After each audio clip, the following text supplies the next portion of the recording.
Up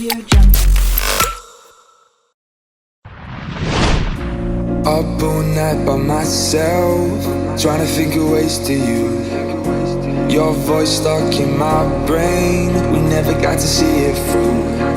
And I know I feel more pain. Erik ten Hag akhirnya untuk pertama kali memimpin latihan Manchester United.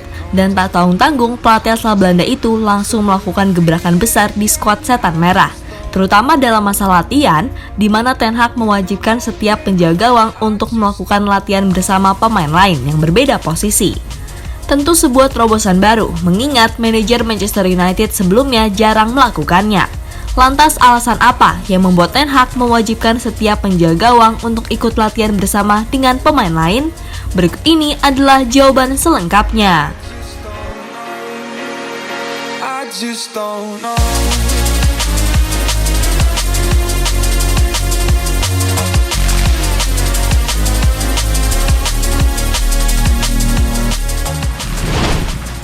Secara umum dalam sebuah latihan, biasanya penjaga gawang akan melakukan latihan terpisah dengan pemain lain, karena fokus mereka hanya menjaga gawang saja dan tak harus ikut menjalankan strategi dari pelatih. Karena strategi dari pelatih biasanya akan diterapkan untuk pemain yang berposisi sebagai bek, gelandang hingga penyerang. Maka tak heran jika setiap penjaga gawang hampir dipastikan tidak akan mengerti strategi apa yang diterapkan oleh timnya. Hal itu sering kita jumpai seperti contohnya yang dilakukan oleh tim seperti Manchester United dalam beberapa musim terakhir.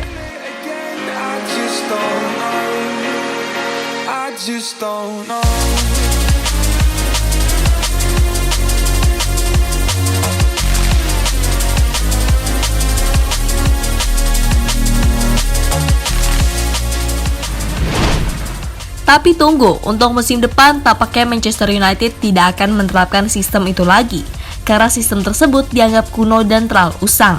Apalagi sistem itu tidak terlalu menguntungkan di setiap pertandingan. Erik ten Hag sebagai pelatih baru Manchester United kemudian membuat sebuah terobosan yang sebelumnya memang jarang dilakukan oleh para manajer Setan Merah sebelumnya, seperti Rangnick, Ole Gunnar Solskjaer, hingga Jose Mourinho.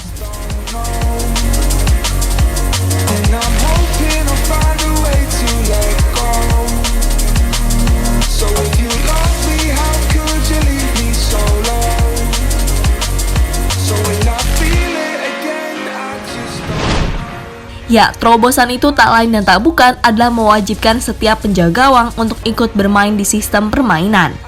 Ten Hag melakukan itu karena dirinya menilai jika penjaga gawang adalah pondasi awal untuk melakukan sebuah serangan. Pelatih asal Belanda itu juga mencoba mengubah mindset jika tugas kiper tidak hanya menjaga gawang saja, melainkan juga harus membantu pemain yang berbeda posisi untuk menjalankan strategi yang diterapkan.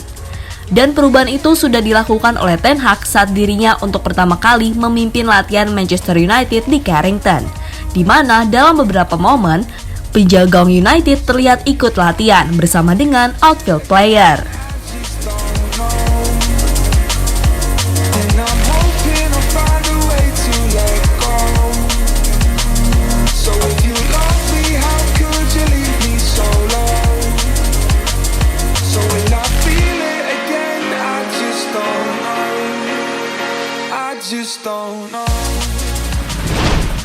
Strategi seperti itu sebenarnya bukanlah sebuah hal yang baru di sepak bola, karena tim-tim seperti Liverpool dan Manchester City sudah lebih dulu menerapkannya. Maka tak heran dalam statistik musim ini, Alisson dan Ederson adalah penjaga gawang dengan rataan umpan akurat tertinggi dibandingkan dengan penjaga gawang lain. Bahkan terkhusus Alisson, berkat kemampuannya tersebut, ia berhasil mencatatkan assist seperti yang terjadi saat Liverpool menghadapi Norwich. Tentu sebuah momen langka yang dilakukan oleh seorang penjaga gawang.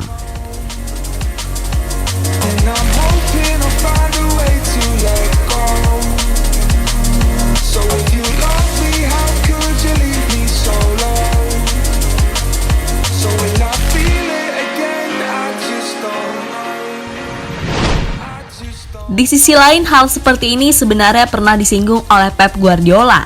Menurutnya, sepak bola harus berevolusi, termasuk dalam hal penerapan strategi, di mana salah satu strategi itu adalah melibatkan penjaga gawang untuk ikut dalam permainan. Sepak bola selalu berkembang di setiap tahunnya, begitupun taktik yang selalu berubah di setiap musim. Saya rasa setiap pelatih kini harus melibatkan penjaga gawang untuk ikut bermain, kata Guardiola pada Mirror. I just don't know.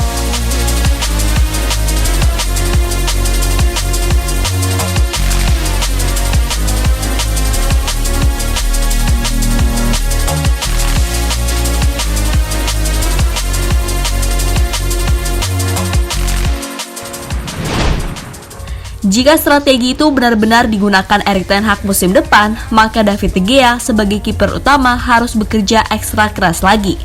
Karena dirinya bukanlah tipikal kiper yang biasa menerapkan strategi tersebut. Bahkan akibat strategi seperti itu, De Gea harus kehilangan posisi utamanya sebagai penjaga gawang timnas Spanyol, di mana dirinya terpaksa digusur oleh Unai Simon, karena kiper Bilbao itu memiliki kelebihan dalam hal mendistribusikan bola ke pemain lain.